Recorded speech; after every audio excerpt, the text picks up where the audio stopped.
Assalamualaikum, salam Malaysia Madani. Berita tengah hari bersama saya Muhammad Shah Musa. Antara paparan hari ini, cadangan penubuhan Suruhanjaya Keselamatan Cyber Malaysia dijangka dibentang di Parlimen Jun ini.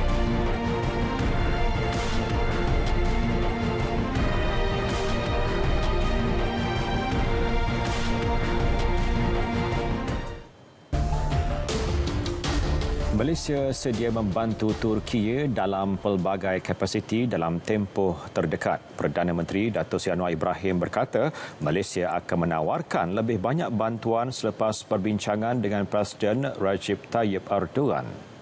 Setakat ini Malaysia telah menghantar 3 pasukan ke negara itu. Beliau berkata demikian dalam temu bual bersama Jabatan Radio dan Televisyen Turki baru-baru ini yang dimaknai di Facebook. Pada 15 Februari lalu, Datuk Seri Anwar tiba di Turki untuk memberi sokongan kepada pasukan penyelamat di negara itu. Beliau turut menzahirkan komitmen Malaysia untuk membantu rakyat negara itu yang terkesan akibat gempa bumi.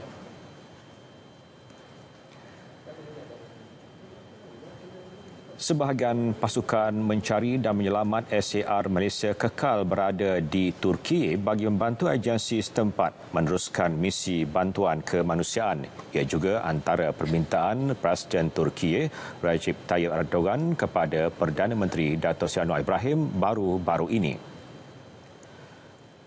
Menteri Jabatan Perdana Menteri Hal Ehwal Sabah, Sarawak dan Tugas-Tugas Khas Datuk Armizan Muhammad Ali berkata Perdana Menteri telah memberi persetujuan secara prinsip dalam mesyuarat Jemaah Menteri pada Jumaat lepas. Kabinet juga telah bersetuju berdasarkan permintaan Erdogan agar sebahagian pasukan SAR kekal memberi khidmat bantuan.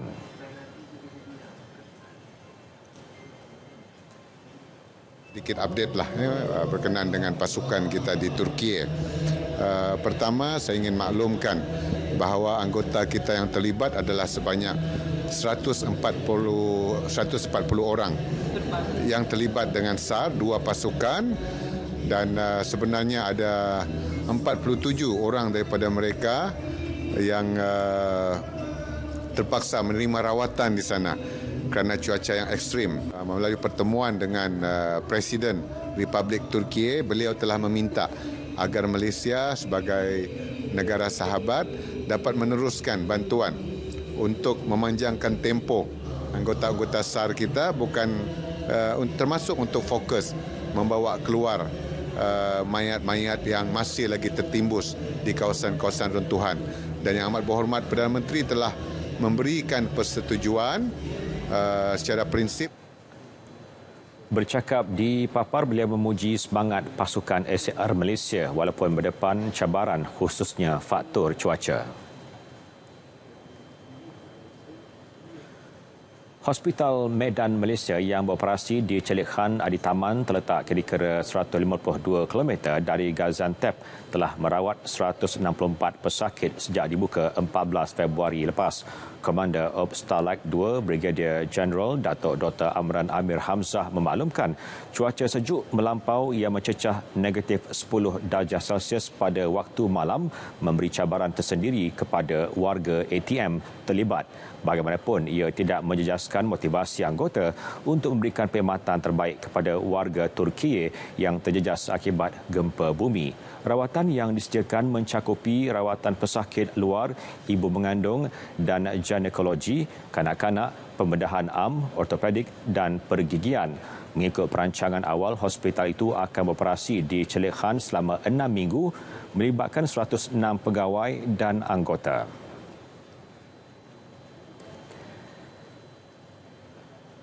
Sementara itu, misi penghantaran bantuan kemanusiaan pertama Malaysia ke Syria berlepas dengan menaiki pesawat pengangkut A400 milik Tentera Udara Diraja Malaysia TUDM.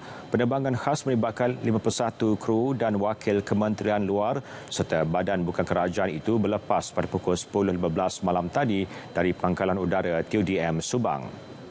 Wisma Putra menerusi satu kenyataan memaklumkan 42 tan barangan bantuan kemanusiaan untuk Syria sumbangan rakyat Malaysia dibawa bersama pesawat tersebut. Ia termasuk makanan siap sedia dimakan, barangan keperluan bayi serta bekalan ubat-ubatan. Penerbangan ke Syria itu dijangka mendarat di lapangan terbang antarabangsa Damsyik tengah hari ini. Cadangan penubuhan Suruhanjaya Keselamatan Cyber Malaysia dijangka dibentangkan pada persidangan Dewan Rakyat pada Jun ini selepas mendapat kelulusan Kabinet serta pengurusan tertinggi. Menteri Komunikasi dan Digital Fahmi Fadil berkata ia kini dalam peringkat sesi libat urus bersama agensi berkaitan bagi membincangkan pelbagai aspek perundangan yang berkaitan. Sekiranya perlu untuk diwujudkan Suruhanjaya itu, beliau menjangkakan ia akan mengambil masa setahun atau 2 tahun. Bagaimanapun, fungsi atau bidang kuasa tugas untuk mengawal keselamatan cyber akan diteruskan oleh badan seperti Cyber Security Malaysia. Fahmi berkata demikian selepas menghadiri Majlis Khatan Perdana Parlimen Lembah Pantai. Pada Januari lepas, Fahmi dilapor berkata, KKD berhasrat menubuhkan Suruhanjaya Keselamatan Cyber Malaysia sebagai langkah memperkukuh keselamatan cyber di negara ini.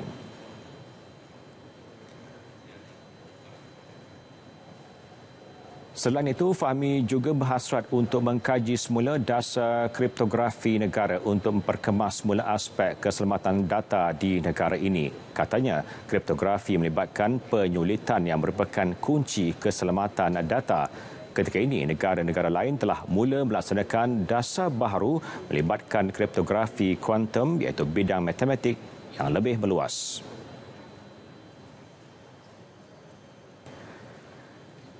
Kementerian Perdagangan Antarabangsa dan Industri menggalakkan pengenalan lebih banyak kenderaan elektrik mampu milik di negara ini. Timbalan Ketua Setiausaha Industrinya, Datuk Seri Nur Azman Ayub berkata, kenderaan elektrik berharga serendah RM120,000 akan dibawa masuk ke negara ini pada suku kedua tahun ini. Dari segi infrastruktur pengecasan, kerajaan menyasarkan untuk menyediakan sekurang-kurangnya 10,000 unit kemudahan pengecasan awam menjelang 2025. Pihaknya akan bekerjasama dengan syarikat konsesi lebuh raya seperti Plus Expressways untuk stesen pengecasan. Sebelum ini, Menteri Perdagangan Antarabangsa dan Industri Tengku Dato' Seri Zafrul Abdul Aziz berkata, Malaysia komited untuk menarik pelaburan dalam industri kenderaan elektrik sekaligus mencapai sasaran negara menyumbang 15% daripada keseluruhan industri menjelang 2030.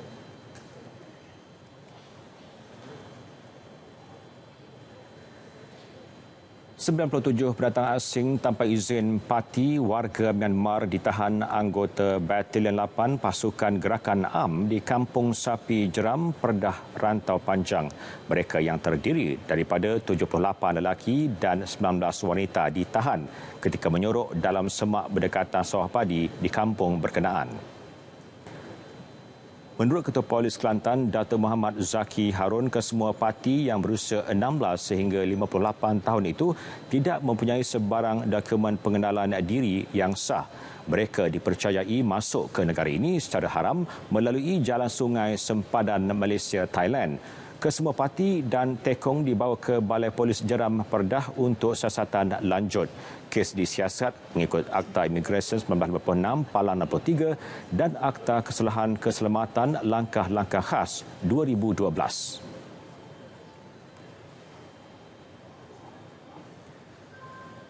Seorang pelajar kejuruteraan penerbangan Malaysian Institute of Aviation Technology UNIKL MIAT dikhawatiri lemas di Pantai Tanjung Ru, Langkawi, Kedah.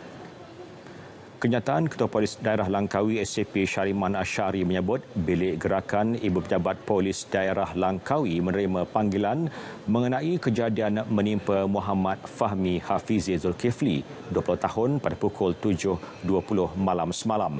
Siasatan awal mendapati mangsa serta beberapa rakannya sedang berenang di pantai itu sebelum dipercayai lemas. Mangsa cuba diselamatkan rakan-rakan serta pelancong namun gagal kerana alun air kuat.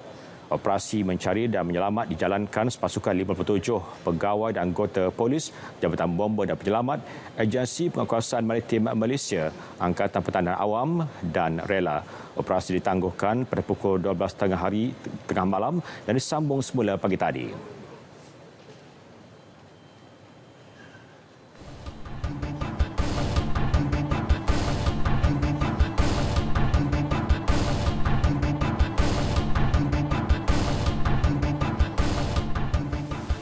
7,943 pekebun kecil sawit memperoleh manfaat daripada kewujudan Koperasi Penanam Sawit Mampan KPSM di seluruh negara setakat bulan lalu. Timbalan Menteri Peladangan dan Komuniti Datuk Siti Aminah Aching berkata, dalam tempoh itu 69 KPSM diwujudkan, antara lain bagi menguruskan jualan hasil pekebun terbabit. Sehingga kini jumlah jualan buah sawit tandan segar mencecah lebih 437,000 tan dengan purata jualan 535 tan sebulan. Ketika berucap merasmikan program pemantapan skim pensijilan minyak sawit Mampan Malaysia di Lat Datu, beliau berkata, kerajaan juga menyediakan pelbagai skim memberi manfaat kepada pekebun kecil. Ini termasuk pembiayaan mudah tanam semula, pekebun kecil sawit, input pertanian pekebun kecil sawit, skim insentif integrasi tanaman dengan sawit dan skim insentif integrasi ternakan dengan sawit.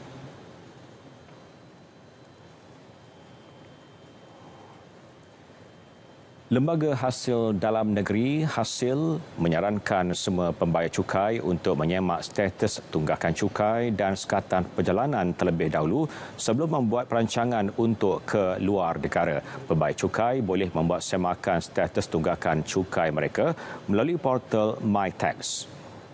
Manakala semakan sekatan perjalanan boleh dibuat di laman web Jabatan Imigresen Malaysia, merujuk kepada Seksyen 104 dan 75A Akta Cukai Pendapatan 1967 dan Seksyen 22 Akta Cukai Keuntungan Harta Tanah 1976 hasil diberi kuasa untuk menghalang mana-mana individu daripada meninggalkan negara jika mereka atau syarikat mereka mempunyai tunggakan cukai yang tidak dijelaskan.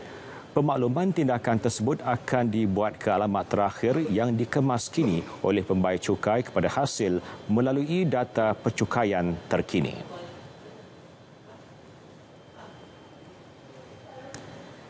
Ringgit diunjur berlegar sekitar paras 4.42 hingga 4.45 berbanding dolar Amerika Syarikat minggu depan. Peningkatan risiko kitaran kadar faedah tinggi dalam tempoh lebih lama susulan data inflasi terkini Amerika Syarikat dijangka mempengaruhi pasaran.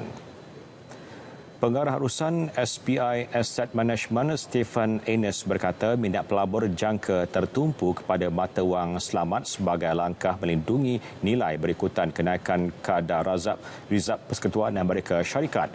Data inflasi yang tinggi membayangkan langkah menaikkan kadar oleh Bank Pusat negara itu masih belum berakhir. Bagi minggu yang baru berakhir, ringgit diniagakan kebanyakannya rendah berbanding dolar. Ringgit juga ditutup kebanyakannya rendah berbanding kumpulan mata wang utama. Sementara itu, Bursa Malaysia dijangka didagangkan berhati-hati minggu depan dengan sentimen pasaran dipengaruhi perkembangan dalaman dan luaran yang kurang memberangsangkan. FBM KCI dijangka terus bergerak seiring dengan prestasi Bursa Serantau dan Wall Street. Indeks dijangka menguji di bawah paras 1,465 mata, manakala paras rintangan pada 1,480 mata.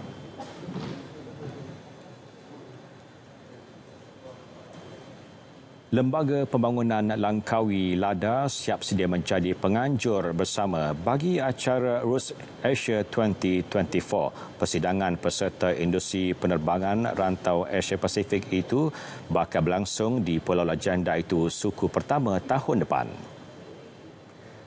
Bagi memastikan kelancaran, persiapan telah dibuat lebih awal bersama Malaysia Airport Holdings Berhad MAHB dan Tourism Malaysia. Timbalan Ketua Pegawai Eksekutifnya Ahmad Fuad Abdul Ghani berkata antara perkara ditambah baik kemudahan penginapan dan Dewan Persidangan Pusat Pameran Antarabangsa Mahsuri yang menjadi lokasi acara tahun hadapan. the delegate around 600, and here it increased to 800, and we expect 2024 at Langkawi we get more than 1,000 exhibitors because we all have a good infra to host this Route Asia 24, and we also among connectivity hub between the island, especially tourism island in Southeast Asia. Beliau berkata demikian di luar persidangan Route Asia 2023 yang diadakan dari 14 hingga 16 Februari di Chiang Mai, Thailand.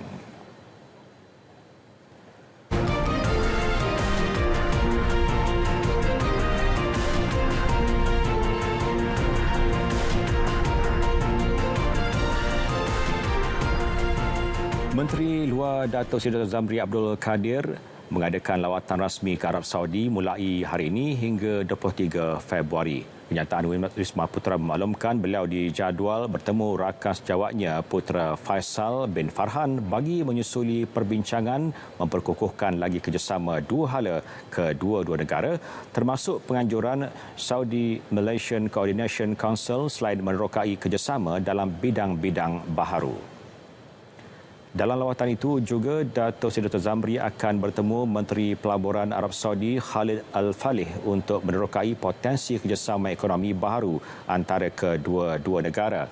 Menteri Luar turut akan mengadakan pertemuan dengan Setiausaha Agung Majlis Kerjasama Teluk GCC Jassim Muhammad Al-Budaiwi di Riyadh bagi menyusuli perbincangan berkenaan sidang kemuncak ASEAN GCC yang akan dianjurkan tahun ini. Pertemuan berasingan dengan Setiausaha Agung Pertubuhan Kerjasama Islam OIC, Duta Hissin Ibrahim Taha di Jeddah dan Setiausaha Agung Liga Muslim Dunia Syekh Dr. Muhammad Al-Isa di Riyadh turut dijadualkan. Beliau juga akan mengadakan sesi pertemuan bersama ahli-ahli perniagaan di Riyadh dan Jeddah yang dijangka menjadi platform bagi meneroka kerjasama perniagaan dan pelaburan baharu khususnya di Arab Saudi. Arab Saudi kekal sebagai rakan dagang terbesar Malaysia dan sumber import terbesar di rantau Asia Barat. Gempa bumi pada magnitud 5.1 menggegarkan wilayah selatan Kahramanmaraş, Turkiye. Pengurusan Bencana dan Kecemasan Turkiye AFAD memaklumkan gempa bumi berkenaan melanda daerah Göksun pada 10.1 malam waktu tempatan dengan kedalaman 12.18 km. Bagaimanapun, tiada kemalangan jiwa dilaporkan akibat gempa bumi terbaru itu. Setakat ini juga, lebih 46,000 angka korban dicatatkan akibat gempa bumi yang memusnahkan sebahagian Turkiye dan Syria. Bagi menangani krisis kemanusiaan di kedua-dua negara, Pertubuhan Bangsa-Bangsa Bersatu PBB terus memohon bantuan antarabangsa berjumlah $1 bilion. Sumbangan berkenaan berupaya membantu 5.2 juta individu yang terkesan untuk hanya tempoh 3 bulan.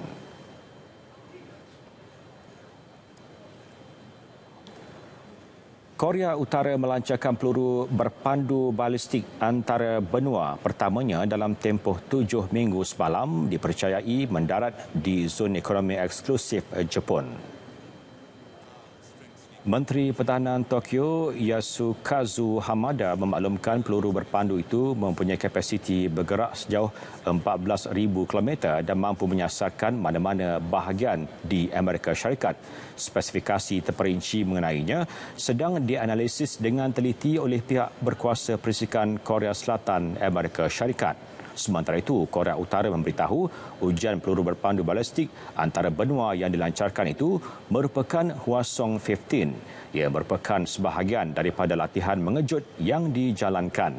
Media kerajaan KCNA memaklumkan peluru berpandu itu dilancarkan dari lapangan terbang antarabangsa Pyongyang telah mendapat persetujuan pemimpin Korea Utara Kim Jong-un.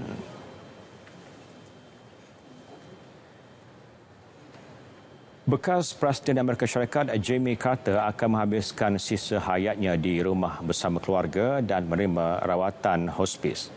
Kenyataan Carter Center memaklumkan selepas menerima rawatan yang singkat di hospital, Carter memutuskan untuk menghabiskan sisa hidupnya di rumah bersama keluarga dan menerima rawatan hospis.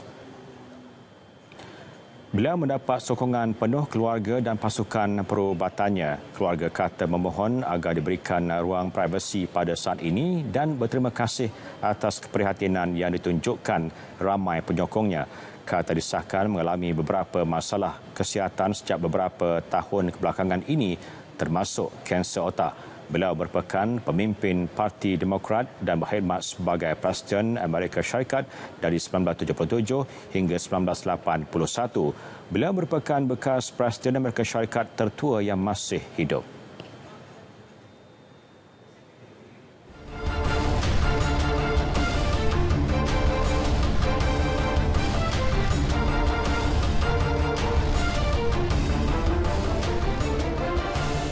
Kita beralih ke berita sukan. Ketua Jurulatih Sabah FC, Dato' Ong Kim Swee menggesa semua pemain untuk kekal konsisten dan fokus dalam setiap perlawanan. Ia bagi mengekalkan prestasi dalam mendepani saingan Liga Super 2023 musim ini. Beliau berkata semua perlawanan adalah penting bagi mengenal pasti kelemahan dan membuka ruang penambahbaikan. Semua bermain dengan begitu baik, di mana mereka menunjukkan satu sikap yang cukup positif dan ini amat penting bukan sahaja di dalam padang tetapi di luar padang para pemain harus bekerjasama antara satu sama lain. Beliau temui selepas perlawanan persahabatan antara Sabah FC menentang Tampines Rovers FC di Stadium Likas Kota Kinabalu yang berkesudahan Sabah FC menumpaskan pasukan dari seberang tambak 3-0. Sementara itu, Ketua Jurulatih pasukan Tampines Rovers FC, William Pang berpuas hati dengan semangat juang yang ditunjukkan oleh para pemain Tampines Rovers FC. Expecting a strong challenge in a good atmosphere, and it was. Unfortunately, I think the 3 goals were avoidable, like most goals. Kelab bola sepak Johor Darul Ta'zim JDT melancarkan jersey baru bagi musim 2023 di Stadium Sultan Ibrahim Iskandar Puteri malam tadi. Jersey yang dihasilkan dengan kerjasama Nike sejak 2014 itu didatangkan dengan 2 rekaan, iaitu jersey merah biru untuk tuan rumah manakala jersey warna putih untuk bermain di tempat lawan. Identiti bendera Johor berwarna merah biru pada jersey tuan rumah serta bercorak camouflage masih dikekalkan namun diberikan kelainan dengan tambahan collar kali ini. Pengenalan jersey baru dilancarkan menerusi tayangan video berdurasi 1 minit 40 saat yang menampilkan beberapa pemain dan pemilik JDT Tunku Mahkota Johor, Tunku Ismail Sultan Ibrahim. Video tersebut turut membayangkan bahawa JDT sudah bersedia untuk menaluki musim 2023. JDT pada masa sama turut memaklumkan bahawa logo Socials.com iaitu sebuah platform aplikasi yang menjadi penghubung dan memberi peluang ganjaran kepada penyokong kelab itu turut diletakkan pada kedua-dua jersey tersebut.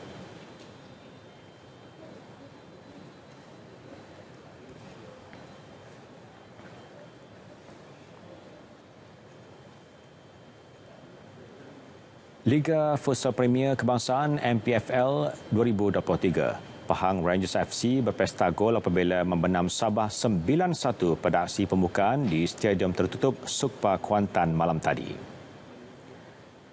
Naib juara musim lalu itu mudah menjenakkan lawan dengan gol pertama terhasil seawal minit pertama menerusi pemain import dari Iran, Amin Nasrullah Zadeh. Selang 13 minit kemudian, tuan rumah sekali lagi menggadakan jaringan menerusi Alif Amin yang melakukan rembatan deras. Meskipun terus diasak tuan rumah, pelawat tidak mudah cemas apabila tetap melakukan percubaan untuk menguji penjaga gol Pahang Rangers Zainul Zahin Sinwan. Namun Pahang terus garang dengan menambah 3 lagi gol hasil jaringan Khayyum Khaimi, Hamdan Zarif Mahmud dan Ridwan Bakri. Bersambung separuh masa kedua, anak buah Gerard Casas terus menampilkan aksi cemerlang menerusi Amin Nasrullah Zadeh yang meledak 2 gol untuk kedudukan 7-0. Selang 2 minit kemudian, 2 lagi gol berjaya diraih tuan rumah menerusi Ridwan Bakri, seterusnya melengkapkan hat-tricknya pada perlawanan itu. Manakala gol tunggal pelawat pula terhasil setelah pemain Pang Rangers Hamdin Zarif Mahmun tertampan bola ke gawang sendiri pada minit akhir perlawanan.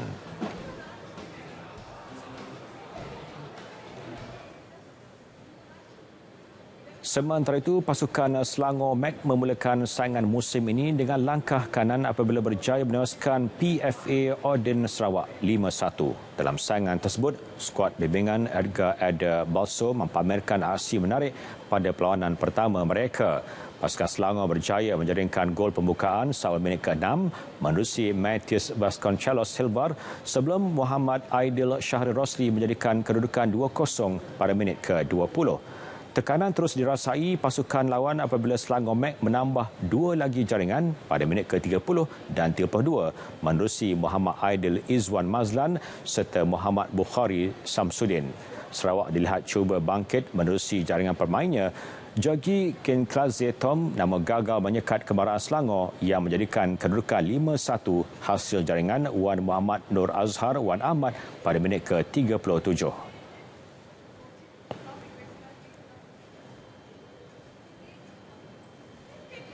Jabatan Belia Sukan Negeri Kedah akan meneruskan usaha pencarian bakat baharu sukan bola sepak menerusi Liga Tunas Malaysia yang dikenali sebagai Little League Male. Penganjuran tersebut dilihat mampu mencapai misinya apabila pada tahun lalu berupaya mengumpulkan bakat muda berpotensi mewakili Kedah. Menurut Pengarah Jabatan Belia Sukan Negeri Kedah, Muhammad Nizam Ismail, pihaknya optimis lebih ramai bakat baharu mampu diperoleh menerusi kejohanan tersebut. Jadi maksudnya nampak hasil yang kita laksanakan pada terlepas sebab program Malaysia Little League ni dia akan ada peringkat negeri, daerah, negeri dan kebangsaan. Jadi kita menghantar bukan pasukan yang berjaya, tetapi mereka yang berpotensi daripada seluruh negeri itu kita jadikan dia sebagai satu tim mewakili negeri. Dan kita membawa negeri, membawa bendera negeri. Jadi mungkin ada 2 orang datang daripada Baling, 2 orang datang daripada Langkawi, 2 orang datang daripada Badan Terap. Macam tu. Itu Malaysia Little League.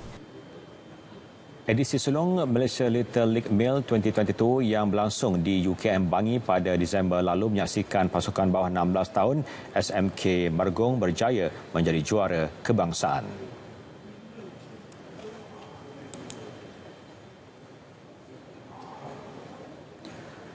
Baik, saudara, berita tengah hari berakhir di sini. Dapatkan perkembangan sahih sepanjang masa melalui portal berita.rtm.gov.my. Salam Malaysia Madani dan Assalamualaikum.